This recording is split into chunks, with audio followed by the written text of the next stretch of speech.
Friends, હું મંજુલા પટેલ, શ્રી બનાસકાંઠા કડવા પાટીદાર સંસ્કાર મંડળ અને ડિપાર્ટમેન્ટ ઓફ ફિઝિક્સ દ્વારા હું સેમિસ્ટર 1ના વિદ્યાર્થીઓનું હાર્દિક સ્વાગત કરું છું.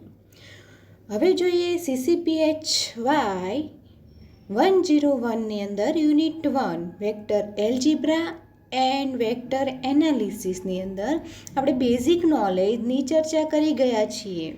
બેઝિક નોલેજની અંદર સદિશ રાશિ અને અદિશ રાશિ કોને કહેવાય એન્ડ પ્લસ યુનિટ 1નો સિલેબસની ચર્ચા કરી ગયા છીએ. તો આપણે બેઝિક નોલેજ ઉપર પહેલાં એક વખત નજર ફેરવી લઈએ તો કે સદિશ રાશિ કોને કહેવાય અને અદિશ રાશિ કોને કહેવાય. સદિશ જેવું નામ એવું કામ. સદિશ જેને મેગ્નિટ્યુડ અને દિશા ડાયરેક્શન બંને હોય એને સદિશ રાશિ કહેવાય. જે રાશિને ચર્ચા કરવા માટે એ રાશિનું મૂલ્ય અને એ રાશિની દિશાની બંનેની ચર્ચા કરવામાં આવતી હોય એ રાશિને સદિશ રાશિ કહેવામાં આવે છે. જ્યારે અદિશ રાશિ કોને કહેવામાં આવે છે તો કે જે રાશિની ચર્ચા કરવા માટે ફક્ત એના મૂલ્યની જ જરૂર પડતી હોય, દિશાની જરૂર પડતી નથી, તો એવી રાશિને આપણે અદિશ રાશિ કહીએ છીએ. અદિશ રાશિને આપણે સ્કેલર કહીએ છીએ, જ્યારે સદિશ રાશિને ઇંગ્લિશની અંદર વેક્ટર કહીએ છીએ.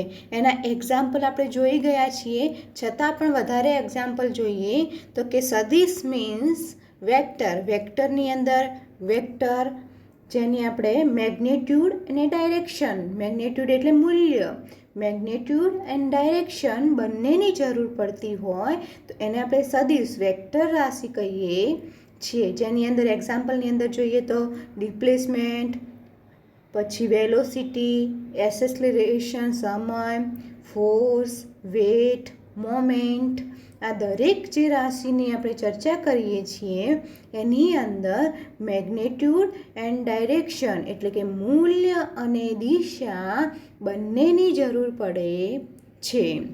જ્યારે અદિશ રાશિની અંદર ફક્ત મેગ્નિટ્યુડની જરૂર પડશે, ડાયરેક્શનની જરૂર પડશે નહીં, જેને આપણે અદિશ રાશિ એટલે કે સ્કેલર કહીએ છીએ. જેના example distance, speed, time, mass, temperature, pressure, kinetic energy, gravitation potential energy, work done, power, current, potential difference અને રેઝિસ્ટન્સ, આ દરેક જે રાશિ છે એને આપણે સ્કેલર રાશિ કહીએ છીએ. કે એટલે કે અદિશ રાશિ જેની અંદર ડાયરેક્શનની ચર્ચા કરતા નથી, ફક્ત મેગ્નિટ્યુડ મીન્સ મૂલ્યની જ ચર્ચા કરીએ છીએ. તો હવે જોઈએ કે જે વેક્ટર રાશિ છે, સદિશ રાશિ છે, તો સદિશ રાશિના જુદા જુદા પ્રકાર આવે. સદિશ રાશિ કોને કોને કહેવાય તો આપણે એની ચર્ચા કરીએ તો કે ડિફરન્ટ ટાઈપ ઓફ વેક્ટર. અત્યારે જે સ્લાઇડો બનાવેલી છે એ ઇંગ્લિશની અંદર બનાવેલી છે, જેથી કરીને તમને અમુક શબ્દોની સમજણ પડે કે અદિશ રાશિ છે તો અદિશ રાશિ તમે ઇંગ્લિશમાં શું કહેવાય છે તમને ખ્યાલ હશે નહીં, જેને આપણે વેક્ટર કહીએ છીએ. તો આવી રીતે ઘણા બધા શબ્દો છે જેનું તમે બેઝિક નોલેજ મેળવી શકો એના માટે સ્લાઇડ ઇંગ્લિશની અંદર બનાવેલી છે, પણ હું તમને સમજાવીશ ગુજરાતીની અંદર એટલે તમને સમજણ સારી રીતે પડશે. જો કોઈ પ્રોબ્લેમ હોય તો તમે મેસેજ કરીને પૂછી શકો છો. તો જોઈએ કે different type of vector. Different type of vector સદિશ રાશિના જુદા જુદા પ્રકાર. કેટલા પ્રકાર છે તો કે equal vector, negative vector, zero vector જેને આપણે બીજા નામથી નલ વેક્ટર તરીકે ઓળખીએ છીએ, unit vector, orthogonal unit vector, coinitial vector, collinear vectors, coplanar vectors, localised vectors અને નોન લોકલાઇઝ્ડ વેક્ટર જેને આપણે ફ્રી વેક્ટર તરીકે ઓળખીએ છીએ. તો આ બધા જે પ્રકાર છે એ વેક્ટર્સના પ્રકાર છે, સદિશના પ્રકાર છે. આ જે પ્રકાર છે એ દિશા અને મૂલ્ય બંને દર્શાવતા હશે. તો આપણે જોઈએ જુદા જુદા પ્રકાર.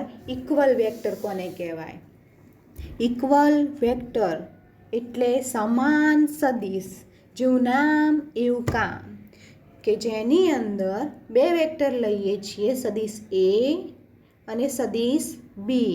તમને ખ્યાલ હશે કે આની ઉપર એ છે તો એના ઉપર આપણે તીરનું નિશાન કર્યું છે, જે શું દર્શાવે છે?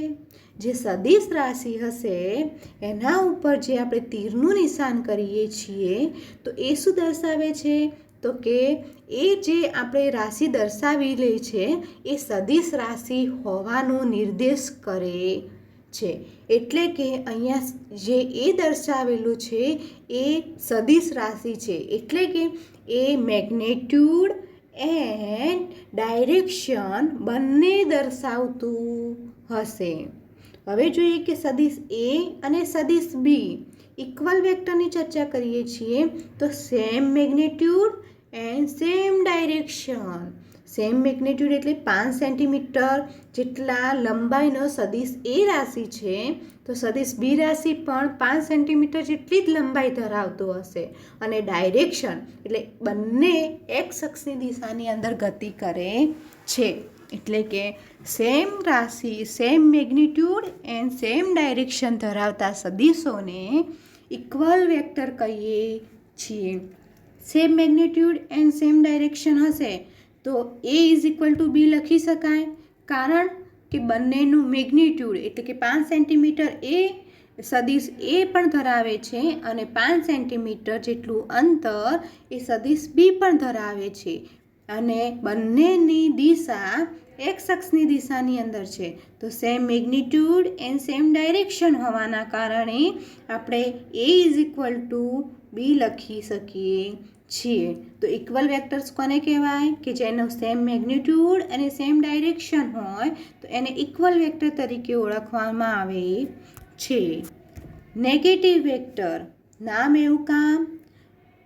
ઇક્વલ વેક્ટર એટલે કે મેગ્નિટ્યુડ ઇક્વલ હશે. સદિશ એનું મેગ્નિટ્યુડ એ 5 સેન્ટીમીટર અને સદિશ એનું મેગ્નિટ્યુડ એ પણ 5 સેન્ટીમીટર છે, પણ ઓપોઝિટ ડાયરેક્શન, બંનેની દિશા અલગ અલગ હોય છે.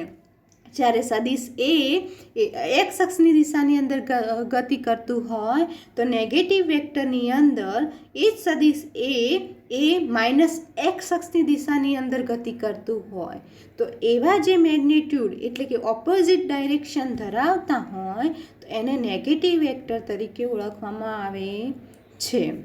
હવે જોઈએ કે ઝીરો વેક્ટર, અને જેને આપણે બીજા નામથી નલ વેક્ટર તરીકે ઓળખીએ છીએ.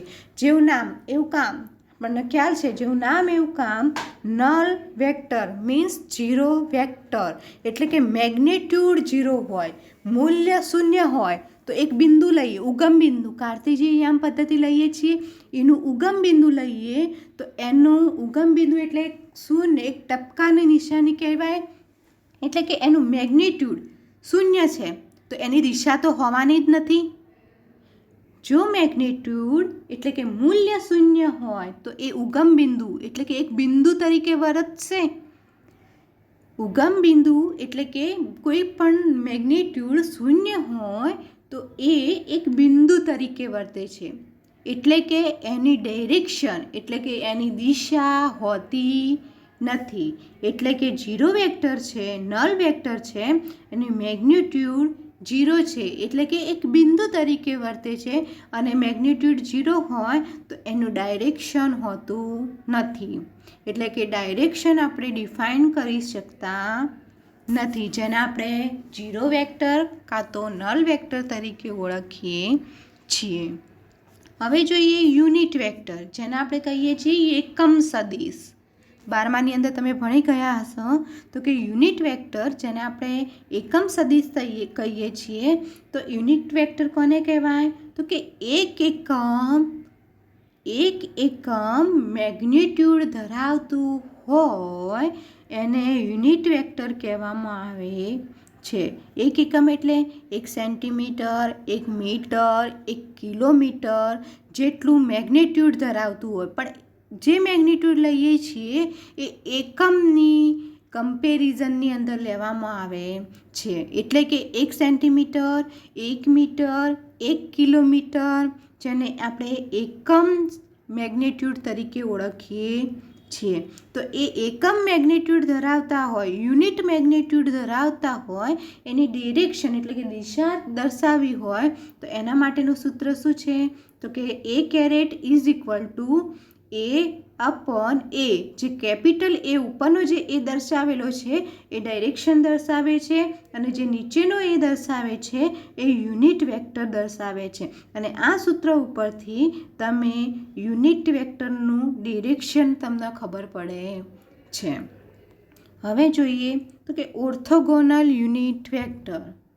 જ્યારે એક જ દિશાની અંદર એટલે કે એક્સ અક્ષની દિશાની અંદર એક એકમ દર્શાવતા હોઈએ તો એને યુનિટ વેક્ટર કહેવામાં આવે છે. એક જ દિશાની અંદર એક એકમ મેગ્નિટ્યુડ દર્શાવતા હોઈએ તેને યુનિટ વેક્ટર કહેવામાં આવે છે. જ્યારે એક્સ અક્ષની દિશાની અંદર એક યુનિટ જેના આપણે એક એકમ જેને આપણે આઈ કેરેટ વડે દર્શાવીએ છીએ, વાય અક્ષની દિશાની અંદર એક એકમ જેને આપણે જે કેરેટ વડે દર્શાવીએ છીએ, અને ઝેડ અક્ષની દિશાની અંદર એક એકમ જેને આપણે કે કેરેટ વડે દર્શાવીએ છીએ. એટલે કે દરેક દિશાની અંદર એક એકમની ચર્ચા કરવામાં આવતી હોય, એક એકમને મેગ્નિટ્યુડની ચર્ચા કરવામાં આવતી હોય તો એ વેક્ટરને ઓર્થોગોનલ યુનિટ વેક્ટર તરીકે ઓળખીએ છીએ.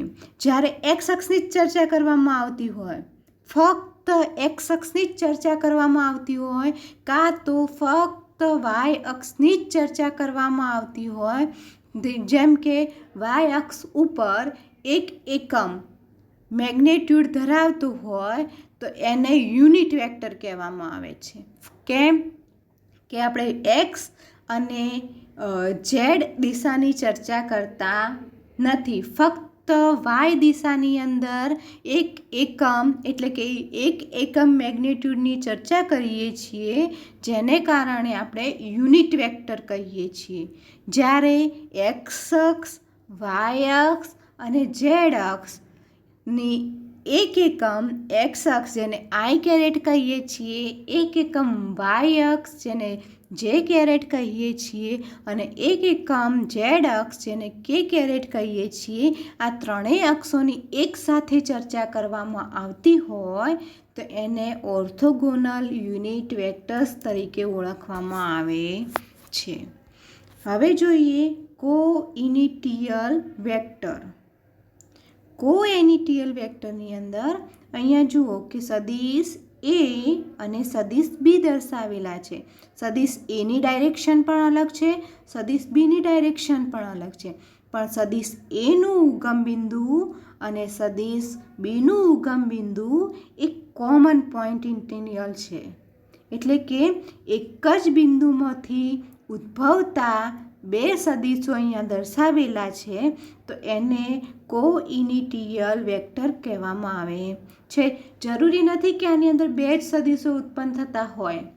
આની અંદર સદિશ સી, સદિશ ડી, સદિશ ઈ, ઘણા બધા અસંખ્ય સદિશો ઉત્પન્ન થતા હોય, પરંતુ એમનું ઉદ્ગમ બિંદુ એક જ ઓ બિંદુ હોય તો એને કોઇનિટિયલ વેક્ટર તરીકે ઓળખવામાં આવે છે.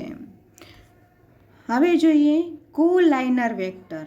જેવું નામ એવું કામ. કોલાઇનર વેક્ટરની અંદર જે પણ સદિશોની ચર્ચા કરવામાં આવતી હોય એ બધા જ સદિશો એકબીજાને સમાંતર હશે. એની અંદર મૂલ્યો પણ અલગ અલગ હોઈ શકે અને ડાયરેક્શન પણ અલગ અલગ હોઈ શકે, પણ બંને જે સદિશોની જે ચર્ચા કરવામાં આવે છે એની અંદર બંને સદિશો એકબીજાને સમાંતર હોય. એટલે કે મેગ્નિટ્યુડ ઇક્વલ પણ હોઈ શકે અને અનઇક્વલ પણ હોઈ શકે, but always parallel and anti parallel. કઈ રીતે?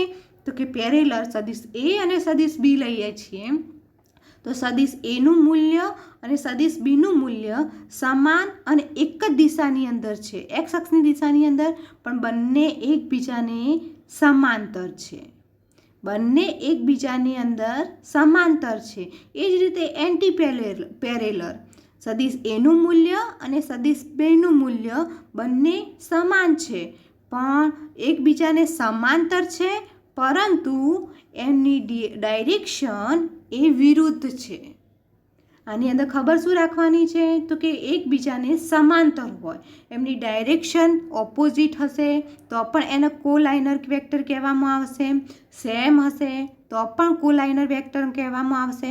હવે આની અંદર જોઈએ તો કે સદિશ એ અને સદિશ બી બંને એક્સ અક્ષની દિશાની અંદર ગતિ કરે છે, પણ એનું મેગ્નિટ્યુડ એટલે કે મૂલ્ય અલગ અલગ છે, પરંતુ બંને એ અને બંને બી એ એકબીજાને સમાંતર ગતિ કરે છે. એ જ પ્રમાણે આની અંદર જુઓ, સદિશ એની ગતિ અને સદિશ બીની ગતિ ડાયરેક્શન, સદિશ એનું ડાયરેક્શન અને સદિશ બીનું ડાયરેક્શન એ બંને ઓપોઝિટ છે, બંનેના મેગ્નિટ્યુડ પણ અલગ અલગ છે, પરંતુ બંને એકબીજાને સમાંતર ગતિ કરે છે, તો એને કોલાઇનર વેક્ટર તરીકે ઓળખવામાં આવે છે. પેરેલર વેક્ટર એની અંદર બંને સમાંતર ગતિ કરે છે, anti parallel magnitude same, direction opposite, પરંતુ બંને એકબીજાને સમાંતર ગતિ કરે છે. Unequal vector direction same but magnitude અલગ અલગ, પરંતુ એકબીજાને સમાંતર છે. આની અંદર જોઈએ તો કે એન્ટી પેરેલર ગતિ કરે છે, ડાયરેક્શન વિરુદ્ધ, મેગ્નિટ્યુડ અલગ અલગ, છતાં પણ બંને સમાંતર ગતિ કરે છે, જેને આપણે કોલાઇનર વેક્ટર તરીકે ઓળખીએ છીએ. હવે જોઈએ કોપ્લેનર. કોપ્લેનર વેક્ટરની અંદર એક સપાટી લઈ લઈએ, ધારો કે એક ટેબલ લઈ લીધું, ટેબલની સપાટી ઉપર જેટલા સદિશો ગતિ કરતા હોય એને કોપ્લેનર વેક્ટર કહેવામાં આવે છે. આની અંદર જોઈએ, ટેબલ એક લીધું છે, એની સપાટી ઉપર સદિશ એ પણ ગતિ કરે છે, સદિશ બી પણ ગતિ કરે છે, સદિશ સી પણ ગતિ કરે છે, સદિશ ડી પણ ગતિ કરે છે. તો આ દરેક સદિશો છે એને કોપ્લેનર, પ્લેનર મીન્સ સપાટી, એક જ સપાટી ઉપર આડાવડી દિશાની અંદર ગતિ કરે છે એ ચાલે છે, પરંતુ સપાટી એક સમતલ હોવી જોઈએ. સમતલ સપાટી ઉપર ગતિ કરતા સદિશોને કોપ્લેનર વેક્ટર તરીકે ઓળખવામાં આવે છે, પરંતુ સપાટીથી 90 ડિગ્રી ઉપરની દિશાની અંદર, ધારો કે સદિશ ઈ શું છે તો સપાટીથી એની ખૂણો અહીંયા 90 ડિગ્રી બને છે, તો સદિશ ઈને કોપ્લેનર વેક્ટર તરીકે ઓળખવામાં આવતું નથી. એટલે સામાન્ય શબ્દોની અંદર કહીએ તો કોપ્લેનર વેક્ટર એટલે સમતલ સપાટી ઉપર ગતિ કરતા સદિશોને કોપ્લેનર વેક્ટર તરીકે ઓળખવામાં આવે છે. હવે જોઈએ લોકેસ્લાઇડ વેક્ટર, જેની અંદર આપણે જોઈએ કે ઉદ્ગમ બિંદુ ઓ તરીકે લોકલાઇઝ્ડ વેક્ટર, જેની અંદર ઉદ્ગમ બિંદુ ઓ તરીકે ઓળખવામાં આવે છે. ઉદ્ગમ બિંદુ ઓમાંથી સદિશ એ